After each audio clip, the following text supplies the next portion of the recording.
Je n'étais pas prophète ni fils de prophète, j'étais bouvier. Je soignais les sycomores. Mais le Seigneur m'a saisi quand j'étais derrière le troupeau. Ainsi parle le prophète Amos, qui n'étant rien disposé à devenir prophète. C'est par le choix de Dieu, qui est souverain, qu'Amos devient prophète, par appel de Dieu.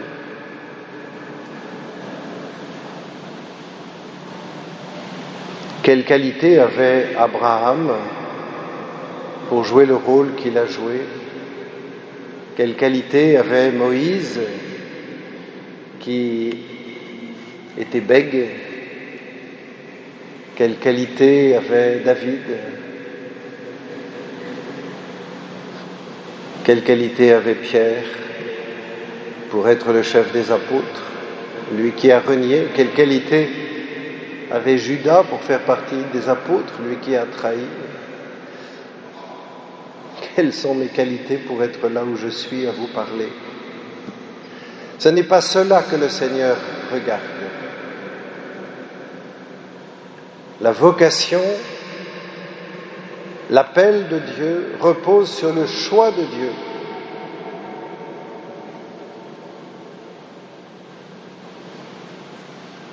Et chacun de nous, si nous sommes là, c'est que nous avons été personnellement appelés par Dieu, choisis dans le Christ, en vue de quelque chose. Et de quelque chose qui ne repose pas d'abord sur nos qualités, sur nos talents, mais qui repose d'abord sur le dessein bienveillant de Dieu. Et c'est en répondant à cet appel que nous pourrons, comme les apôtres, annoncer le royaume, que nous pourrons, comme les apôtres, assumer la mission de l'Église.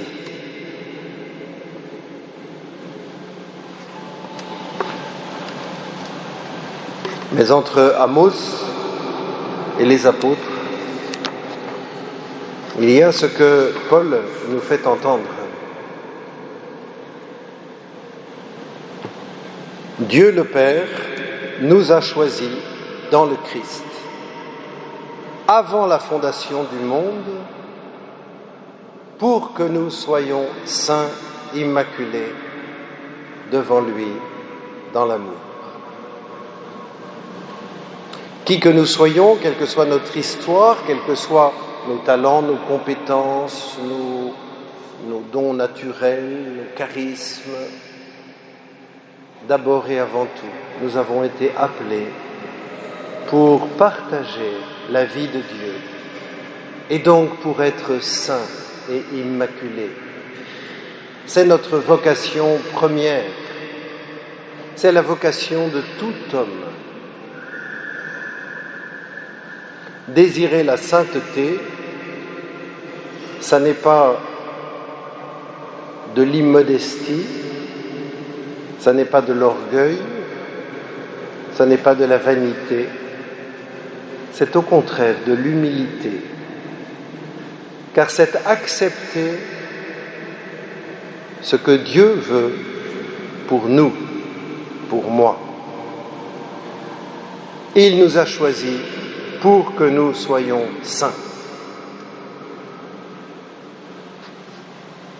Je ne sais comment cette page de l'Écriture a résonné dans la vie de Thérèse, mais c'est très tôt que la sainteté est pour elle une évidence. C'est très tôt que Thérèse veut être sainte, en réponse à l'amour de Dieu qu'elle a découvert. Elle le dit explicitement, c'est au début du manuscrit C. Vous le savez, ma mère, j'ai toujours désiré d'être une sainte. J'ai toujours désiré d'être une sainte. Mais hélas, j'ai toujours constaté lorsque je me suis comparé aux saints qu'il y a entre eux et moi la même différence qui existe entre une montagne dont le sommet se perd dans les cieux et le grain de sable obscur foulé aux pieds des passants.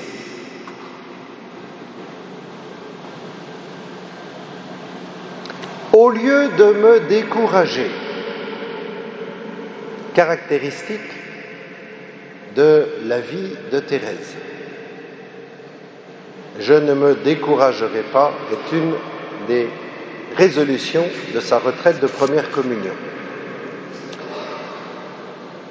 Au lieu de me décourager, je me suis dit, le bon Dieu ne saurait inspirer des désirs irréalisables. Je puis donc, malgré ma petitesse, aspirer à la sainteté. Je puis donc, malgré ma petitesse, aspirer à la sainteté. Si j'étais avec des enfants du catéchisme, je leur ferais répéter à haute voix cette phrase. Mais comme Dieu nous appelle à devenir des petits-enfants, nous allons le faire. Je vais redire cette phrase et je vous invite ensuite à la dire avec moi. Je puis donc, malgré ma petitesse, aspirer à la sainteté. Je puis donc, malgré ma petitesse, aspirer à la sainteté.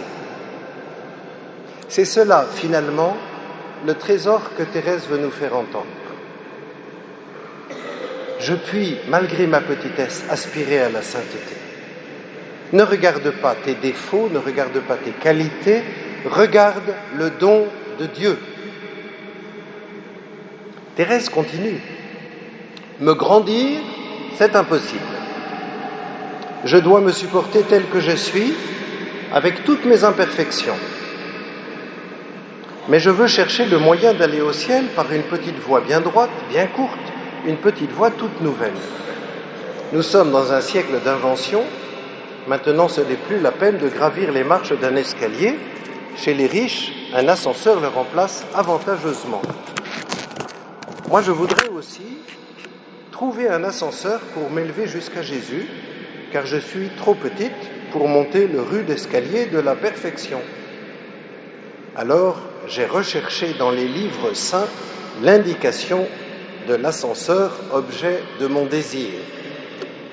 Je saute quelques lignes. L'ascenseur qui doit m'élever jusqu'au ciel, ce sont vos bras, ô Jésus. Pour cela, je n'ai pas besoin de grandir, au contraire, il faut que je reste petite, que je le devienne de plus en plus. L'ascenseur pour le ciel, ce sont vos bras, ô Jésus. Mais regardez comment cette image de l'ascenseur, Thérèse la pervertit aussitôt, si je puis me permettre. Comment ça fonctionne, un ascenseur? J'appuie sur le bouton pour appeler la cabine, je rentre dans la cabine quand elle est là, j'appuie sur le bouton pour aller à l'étage désiré. C'est moi qui commande l'ascenseur. Les bras de Jésus, ce n'est pas en appuyant sur le bouton qu'ils descendent, ce n'est pas en appuyant sur le bouton qu'ils m'élèvent. Les bras de Jésus, ils sont à la disposition de Jésus. C'est lui qui les commande. Et il s'agit pour moi d'apprendre à être avec Jésus, à demeurer dans son amour. Souvenez-vous de ce que Jésus dit à ses apôtres dans le discours après la scène au chapitre 15 de Saint Jean. « Comme le Père m'a aimé, moi aussi je vous ai aimé, demeurez dans mon amour. » Il ne s'agit pas de faire quelque chose pour que Jésus m'aime. Cela s'est réalisé de manière incompréhensible, étonnante, déroutante. Je suis aimé de Jésus au point qu'il a donné sa vie pour moi. Il s'agit pour moi de demeurer dans cet amour, c'est-à-dire de n'en point sortir, c'est-à-dire de chercher à me laisser faire par le Seigneur Jésus, pour qu'il puisse, lui, m'élever vers le ciel,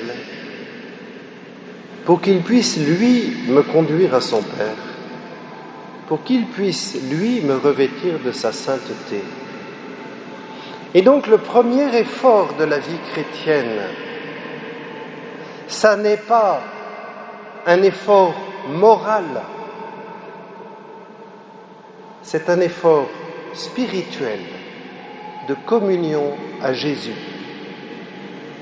Nous devons apporter beaucoup de soin à notre relation à Jésus, à travers la prière, à travers la méditation des Écritures, à travers la fidélité au sacrement et à travers la charité fraternelle.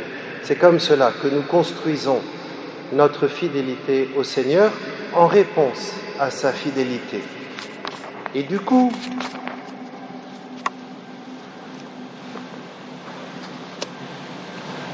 je me permets à nouveau de soulever un point mal traduit dans l'Évangile.